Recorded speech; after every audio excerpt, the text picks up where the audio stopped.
بسم الله الرحمن الرحيم. بسم اللہ الرحمن الرحیم۔ ماہ رمضان، ماہ قرآن۔ ارشاد نبی صلی اللہ علیہ وسلم ہے، التائب من الذنب کمن لا ذنب لہ۔ کسی گناہ سے توبہ کر لینے والا اس طرح ہو جاتا ہے کہ جیسے اس نے گناہ کیا ہی نہ ہو۔ ماہ رمضان مبارک کے فضائل و برکات کا تذکرہ اس وقت تک نامکمل رہتا ہے جب تک کہ ان میں اس بات کا ذکر نہ آ جائے کہ اس ماہ مبارک کو ہی یہ شرف بھی حاصل ہے کہ اس میں قرآن کریم نازل ہوا، تو گویا یہ ماہ رمضان ماہ قرآن بھی ہے کہ اسی ماہ کی ایک برکت و عزت اور قدر والی رات میں اللہ تعالیٰ نے مسلمانوں کے دستور حیات قرآن کریم کو لوح محفوظ سے آسمانی دنیا میں واقع بیت العزت تک نازل فرمایا، اور پھر وہاں سے 23 سال کے دوران توڑا توڑا کر کے حسب موقع اور حسب ضرورت نبی صلی اللہ علیہ وسلم پر نازل کیا جاتا رہا۔ چنانچہ سورہ دخان آیات 3 تا 5 میں ارشاد الہی ہے، اِنَّا أَنزَلْنَاهُ فِي لَيْلَةٍ مُبَارَكَةٍ إِنَّا كُنَّا مُنذِرِينَ فِيهَا يُفْرَقُ كُلُّ أَمْرٍ حَكِيمٍ أَمْرًا مِنْ عِنْدِنَا إِنَّا كُنَّا مُرْسِلِينَ۔ ہم نے کتاب قرآن کریم کو ایک بڑی ہی خیر و برکت والی رات میں نازل کیا، اور ہم لوگوں کو متنبہ کرنے کا ارادہ رکھتے تھے۔ اسی رات میں ہر معاملے کا حکیمانہ فیصلہ ہمارے حکم سے صادر کیا جاتا ہے۔ حکیمانہ فیصلوں کی رات۔ ان آیات کریمہ سے یہ مسئلہ بھی حل ہو گیا کہ پیدائش و اموات اور رزق وغیرہ کے فیصلے معروف بات کے مطابق 15 شعبان المعروف شب بارات کو نہیں ہوتے، بلکہ رمضان مبارک کی اس بابرکت رات میں ہوتے ہیں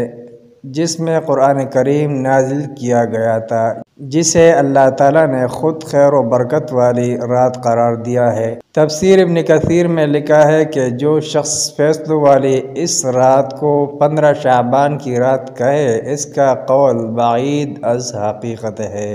قاضی ابوبکر ابن العربی رحمہ اللہ لکھتے ہیں، جمہور علماء کے نزدیک اس سے رمضان کی رات مراد ہے، 15 شعبان والا قول باطل ہے۔ شاہ ولی اللہ محدث دہلوی نے بھی حکیمانہ فیصلوں کی رات اسی رات کو قرار دیا ہے جس میں قرآن اتارا گیا تھا۔ اس 15ویں شعبان کی رات کو جو شب بارات یا شب قدر کہا جاتا ہے، یہ بھی صحیح نہیں، کیونکہ حدیث شریفہ اور فقہاء و محدثین کی تصریحات میں اس رات کے بارے میں شب بارات یا شب قدر کے الفاظ کا ذکر کہیں نہیں ملتا، اور نہ ہی آج تک عربوں میں یہ رات ایسے ناموں سے معروف ہے۔ یہ نام صرف برصغیر کی حد تک ہی ہے، اور جن بعض روایات میں اس رات کا ذکر آیا ہے وہ بھی نصف شعبان کی رات کے حوالے سے آیا ہے، اور ویسے بھی شب قدر یا شب بارات سے مراد دراصل وہ لیلۃ القدر ہی ہے جس میں اللہ تعالیٰ نے قرآن کریم نازل کر کے اس امت کے لیے نظام زندگی مہیا کیا اور جادہ حق کی طرف رہنمائی فرمائی تھی۔ لہذا یہ تعین کرنا ہوگا کہ نزول قرآن کی رات کون سی ہے، اور اس کے ساتھ ہی شب قدر یا شب بارات بھی طے ہو جائے گی کہ وہ کون سی ہے۔ قرآن کریم کس ماہ اور کس رات میں نازل کیا گیا تھا، اس رات کی صراحت خود قرآن کریم میں موجود ہے۔ چنانچہ سورہ بقرہ آیات 185 میں ارشاد الہی ہے، شہر رمضان الذی انزل فیہ القرآن ھدی للناس وبینات من الھدی والفرقان۔ رمضان مبارک وہ مہینہ ہے جس میں قرآن نازل کیا گیا جو راہ بتلاتا ہے لوگوں کو، اور اس میں کھلی دلیلیں ہیں ہدایت کی اور حق کو ناحق سے پہچاننے کی۔ اس آیات میں اللہ تعالیٰ نے نزول قرآن کے مہینے کا تعین فرما دیا ہے جو کہ رمضان مبارک ہے، اور پھر یہ کس رات میں نازل کیا گیا اس کا ذکر 30ویں پارے کی سورہ قدر میں موجود ہے۔ ارشاد الہی ہے، اِنَّا أَنزَلْنَاهُ فِي لَيْلَةِ الْقَدْرِ۔ ہم نے اسے شب قدر میں نازل کیا۔ یہ شب قدر صحیح حدیث کی روح سے ماہ رمضان مبارک کی آخری 10 راتوں اور پھر ان میں سے بھی طاق راتوں یعنی 21، 23، 25، 27 یا 29 میں سے کوئی ایک رات ہے۔ اور نزول قرآن کی رات کو سورہ دخان کے شروع میں شب مبارک فرمایا گیا ہے، جیسا کہ فرمان الہی ہے: حامیم والکتاب المبین انا انزلناہ فی لیلۃ مبارکۃ انا کنا منذرین فیہا یفرق کل امر حکیم امرا من عندنا۔ حامیم، قسم ہے اس کتاب مبین کی، ہم نے اسے ایک مبارک رات میں نازل کیا اور ہم لوگوں کو اپنے عذاب کے بارے میں متنبہ کرنے کا ارادہ رکھتے تھے۔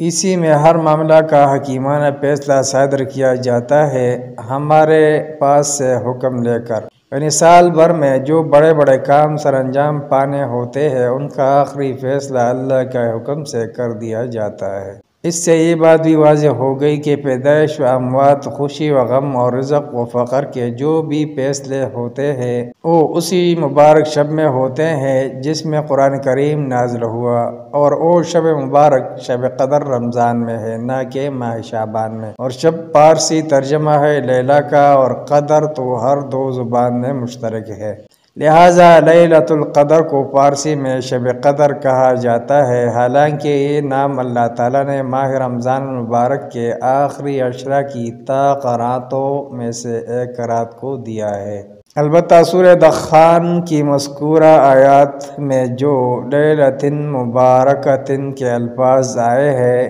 ان سے بعض لوگوں نے 15 شعبان کی رات مراد لی ہے، لہٰذا بہتر معلوم ہوتا ہے کہ سورہ دخان کی مذکورہ آیات کی تفسیر قدر تفصیل سے ذکر کر دی جائے۔ چنانچہ معلم التنزیل المعروف تفسیر خازن میں ہے، حضرت قتادہ اور ابن زید رحمہ اللہ علیہما نے کہا ہے کہ لیلہ مبارکہ سے لیلۃ القدر مراد ہے، جس میں اللہ تعالیٰ نے قرآن کریم نازل کیا، اور آگے لکھا ہے یہ بھی کہا گیا ہے کہ اس سے مراد نصف شعبان کی رات ہے۔ یہاں یہ بات یاد رہے کہ اہل علم کے نزدیک جو بات صحیح تر ہو پہلے اسے معروف کے صیغے سے ذکر کر دیا جاتا ہے، اور جو غیر معتبر اقوال ہو انہیں مجہول کے صیغہ قیل کے بعد لایا جاتا ہے، جیسا کہ یہاں ہے، اور ایسے ہی دیگر مقامات اور دیگر مسائل میں بھی ہوتا ہے۔ لہٰذا یہ بات واضح ہو گئی کہ امام خازن رحمہ اللہ کے نزدیک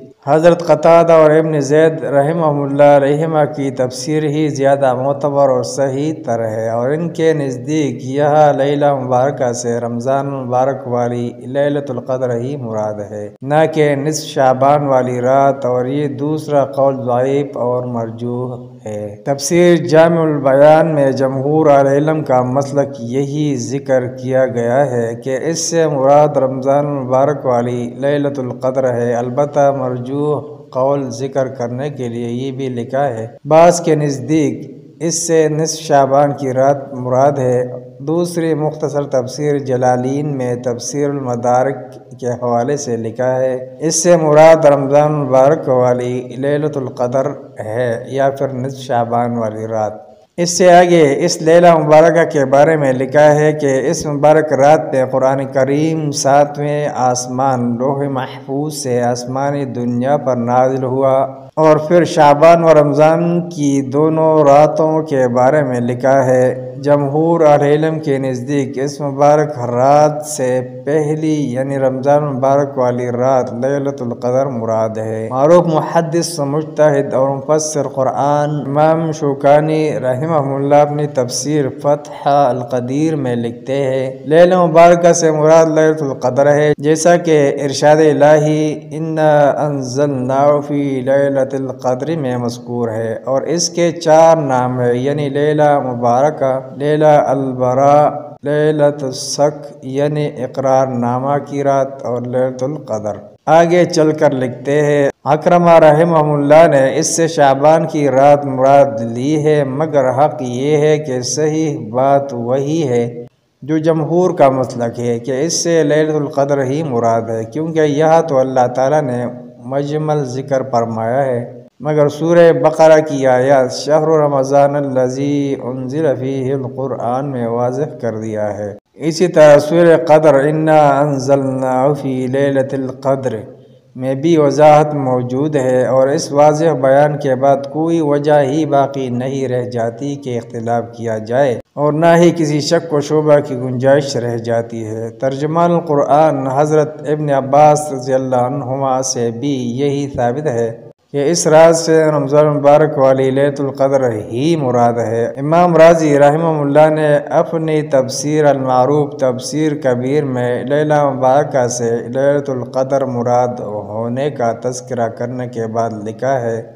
جو لوگ کہتے ہیں کہ سورہ دخان کی اس مذکورہ آیات میں لیلہ مبارکہ سے مراد نصف شعبان کی رات ہے، ان کے پاس کوئی قابل اعتماد دلیل نہیں ہے۔ اسی طرح معروف محدث و مورخ اور معتبر مفسر امام ابن کثیر رحمہ اللہ نے بھی اپنی شرح آفاق تفسیر میں جمہور کے مسلک کی ہی تائید کی ہے کہ اس رات سے رمضان مبارک والی لیلۃ القدر ہی مراد ہے، اور اس کے بعد وہ لکھتے ہیں جو شخص اس رات کو 15 شعبان کی رات کہے، اس کی بات دور کی کوڑی یا بعید حقیقت ہے، کیونکہ نص قرآن سے ثابت ہے کہ وہ رات رمضان المبارک میں ہے۔ قاضی ابوبکر ابن العربی رحمہ اللہ احکام القرآن میں رقم تراز ہے۔ جمہور علماء کے نزدیک اس سے رمضان کی لیلۃ القدر ہی مراد ہے، اور 15 شعبان والا قول باطل ہے، کیونکہ اللہ تعالیٰ نے اپنی صادق اور قاطع نزاع کتاب قرآن کریم میں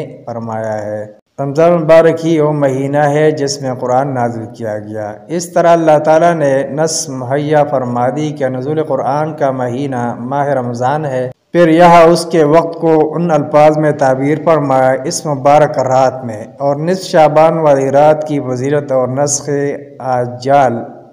اموات کے بارے میں کوئی قابل اعتبار اور قابل اعتماد حدیث نہیں ہے۔ ان تفسیری حوالہ جات سے یہ بات واضح ہو گئی کہ سورہ دخان کی آیات 3 میں مذکورہ رات رمضان المبارک والی لیلۃ القدر ہے، نہ کہ شعبان والی رات۔ تفسیری کتب کی طرح ہی شروع حدیث میں بھی یہی بات کہی گئی ہے۔ مثلاً معروف حنفی محدث ملا علی قاری رحمہ اللہ مرقہ شرح مشکات میں لکھتے ہیں،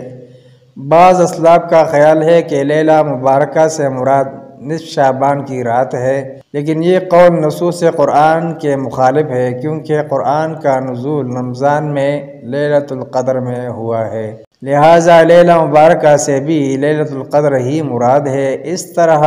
اس آیات میں کوئی اختلاف نہیں ہے، جبکہ محدث بر صغیر علامہ عبد الرحمن مبارک پوری رحمہ اللہ تحفۃ الاحوذی شرح سنن ترمذی میں رقم تراز ہے، بے شک آیات انا انزلناہ فی لیلۃ مبارکہ میں لیلہ مبارکہ سے مراد جمہور اہل علم کے نزدیک رمضان المبارک کی آخری عشرہ والی لیلۃ القدر ہے۔ بعض اسے نصف شعبان کی رات سمجھتے ہیں، مگر جمہور کا مسلک ہی صحیح ہے۔ اس موضوع کی مذکورہ تفصیل ہماری کتاب قبولیت عمل کی شرائط صفحہ 309-316 پر شب قدر، شب بارات، شب نصف شعبان کے زیر عنوان بھی دیکھی جا سکتی ہے۔